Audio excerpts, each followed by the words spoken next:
ਅਸਲਾ ਦੇ ਕਰਮਾਇਆ ਓ ਮਰਦਾ ਗੁਲਾ ਦੇ ਮੇਰਾ ਬਾਲਾ ਪੀਰ ਦੇ ਵਣ ਮਾਇਆ। अस्सलाम वालेकुम वरहमतुल्लाहि वबरकातुहू। पंजाबी वसेब चैनल ते आवन दा बेहद शुक्रिया। मैं थोड़ा दोस्त मोहम्मद खिजर, तुसीं वेखदे पियो अपना चैनल पंजाबी वसेब। अज जनाब मैं व्लॉगिंग अज दी जी व्लॉगिंग है एक दरबारे आलिया है हज़रत बाबा ते जनाब मैं अज पहुंचा सैयद इस्माइल सधारण। ये जी मलगता चौक तो गालबन कोई 4 किलोमीटर दूर है दरगाह है और बड़ा ही रूहानी माहौल है उत्थे इंशाअल्लाह ताला उससे पाक लगा हुआ है। तो वो भी विजिट थोड़े ना मैं थानू विजिट करा देना। उस तो पहले मैं जनाब एक आस्थाने ते पहुंचे जेह्ड़े गद्दी नशीन ने इत्थों दे सैयद खादिम हुसैन शाह साहब जी तमईद हो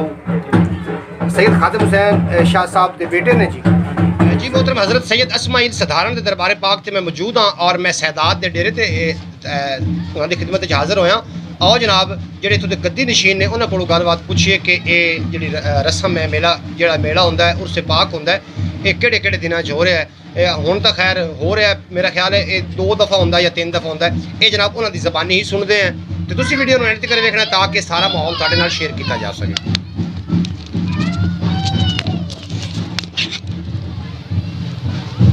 अस्सलाम वालेकुम किबला जी वालेकुम अस्सलाम की हाल चाल है किबला तुसीं खैरियत अल्लाह अल्हम्दुलिल्लाह शुक्र है पंजाबी वसेब चैनल दे राहीं अज तुसीं लोग तुहानूं वेख रहे ने सुन रहे ने हाँ जी और मैं बड़ा शुक्रगुजार हाँ तुहाडा अपने कीमती टाइम च सानूं टाइम दिता। तो हज़रत सैयद इस्माइल सधारण रहमतुल्लाह अलैह इन्हां दा उर्स पाक साल विच एक दफ़ा होंदा है या कि ये जी उर्स साल है 2 दफ़ा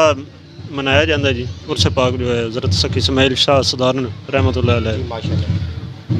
चेत्र जिन्हों पंजाबी महीना कहा जाता है जी चेत्र उनकी पहली नूं जी चेत्र दी पहली चेत्र पहली और दूसरा उर्स मनाया जाता है जी सावन दी 5 तारीख ते जेड़ा हुण मनाया जा हाँ रहा जी है मनाया जा रहा है ये सावन दी 5 सावन दा उर्स है सावन दी 5 नूं पहला बाजार सी जी आज तीसरा दिन है जी माशाअल्लाह जी हाँ जी रस्म पाक भी है होएगी जी जी ये इन्हां दे हाँ जी हज़रत सैयद इस्माइल सधारण रहमतुल्लाह अलैह दे गद्दी नशीन ने जेह्ड़े साडे नाल मुखातब ने और मजीद गलबात करते हैं तो ये थोड़े अंडर दरबार है या कि हुकूमत के अंडर है कोर्ट ये जी महकमा औकाफ के अंडर है जी। अच्छा मैं पहले समझ रहा जो मैं आया ना भी दरबार थोड़ी जी खस्ता हाल है इतने कोई नहीं ने बाथरूम वगैरह कोई नहीं ने तो मैं क्या भी शायद एक गद्दी नशीन का जड़ा है ओहदा है कोई किरदार के वो खजाना वो खा रहा है जनाब इनका जो होंदा है ना सालाना ठेका होंदा है जी। अच्छा इनका तकरीबन 12 एकड़ रकबा है जी जी जी कैश बक्स इनका तकरीबन 7 लाख रुपया ठेका सालाना बनता है जो महकमा वसूल करता है ठेकेदार नूं। इत्थे वसाइल नहीं दे रहा महकमा तुसां गल नहीं कीती इहदे बारे कोई तुसीं बाज़ औकात बड़ी दफ़ा उन्होंने किया है जी अवाम ने भी किया है बहरहाल इस पास ध्यान नहीं दे जी। रहे महकमा औकाफ तक अगर ये वीडियो चली जाए तुसां दोस्तों के तामन नाल अगर तुसीं ज़्यादा तो ज़्यादा शेयर करोगे ये वीडियो महकमा औकाफ तक चली जाएगी। हज़रत सैयद इस्माइल सधारण रहमतुल्लाह अलैह दा जिहड़ा दरबार है क्योंकि मेरे गुमान के मुताबिक पहले इंज आ कि ये शायद गद्दी नशीन जेड़े ने वो तवज्जो नहीं कर रहे और इसे टो ते मैं जनाब गद्दी नशीन हज़रत सैयद किबला आतिफ हुसैन शाह साहब जी तमईद उन्होंने खिदमत हाज़र होया लेकिन इतने आके पता चलिया कि महकमा औकाफ के अंडर है ये जनाब दरबारे पाक और महकमा औकाफ नूं चाहिए कि जनाब इस दरबारे पाक से काफ़ी रश होंदा है उर्से पाक से अज उर्से पाक है और काफ़ी लोगों की गहमा गहमी मैं तुहानूं गहमा गहमी भी विखा देना ये जी तुहानूं नज़र आ रही है ये जनाब उर्से पाक का गहमा गहमी है यह दुकाना जी तुहानूं नज़र आ रही ने ये उर्से पाक की गहमा गहमी है और चाहिए महकमा औकाफ नूं कि इत्थे नाज़रीन जिहड़े आउंदे ने जिहड़े ज़ियारत वास्ते आउंदे ने उन्हां वास्ते सहूलियात का जिहड़ा एहतमाम किया जाए। तो मजीद किबला कोलों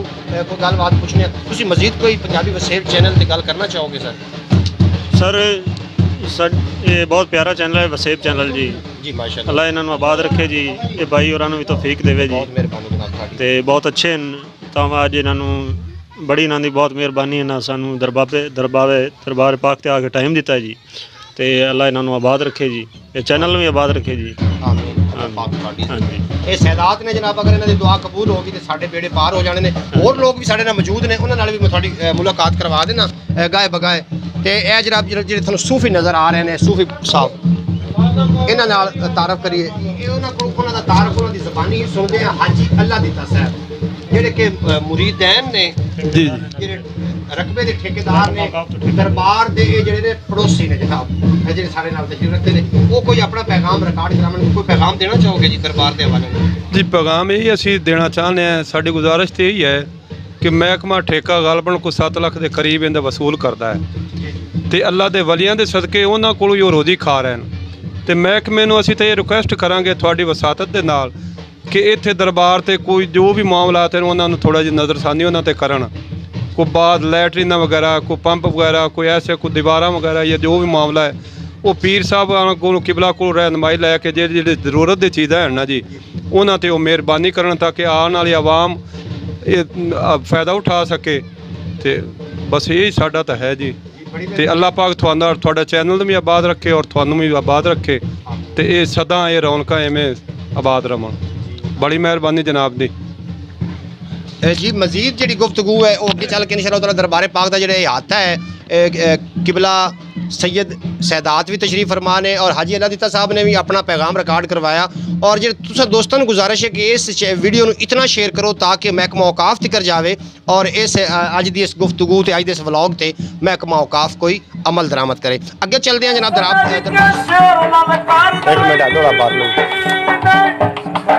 मिनट